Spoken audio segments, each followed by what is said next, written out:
السلام علیکم قدرمنو. دا جیکب آباد دا د یو انګریز جنرال په نوم باندې د دې بازار نوم ښودل شوی ده، جان جیکب آباد د صوبه سند یوه ضلع ده او په دې ضلع کې موږ په هغه مقام ولاړو چې کله دلته د انګریز حکمراني و، اقتدار یې و، واک اختیار یې و. نو په هغه وخت کې دغه زما شاته تاسو وینئ د کوترو ځالې جوړې شوي دي، د کوترو استوګنځی جوړ شوی دی. دا انګریزانو جوړ کړی دی. انګریزانو دا کوترې د پیغام رسانۍ لپاره ساتلې. کاسد به و، دغه کوترو به پیغام رسول. نو پخوا وختو کې خو فیسبوک و، وټساپ و، دا میسج نه و، نو پیغام به ډېر په مشکل رسېدل او ډېر ناوخته رسېدل. نو کله چې به یو انګریزانو پیغام له یو جو بل جې ته رسول، نو له دغه کوترو بېکار اخیستل. تاسو شاته وینئ چې دغه کوترې چې د انګریزانو دغه ځای جوړ کړی ده، تقریبا 1.5 سل کاله یې کېږي.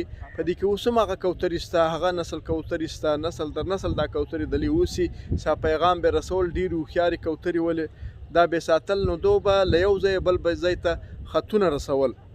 په غاړه کې به ورتړل یا به په پښه باندې تړل. زه تاسې ورولم دا هغه مقام.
قدرمن، څو وخت کې تاسو په جیکب آباد کې اوسئ؟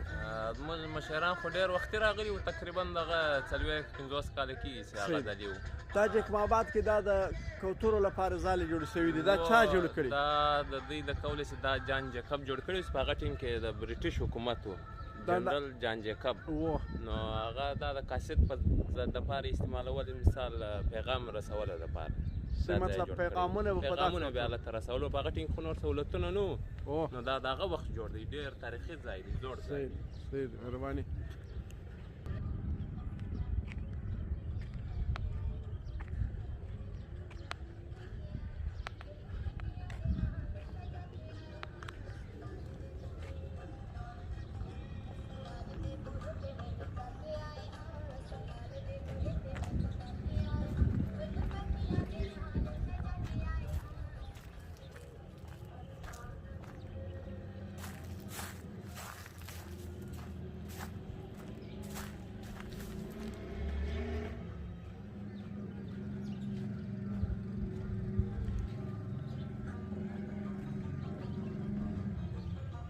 راځه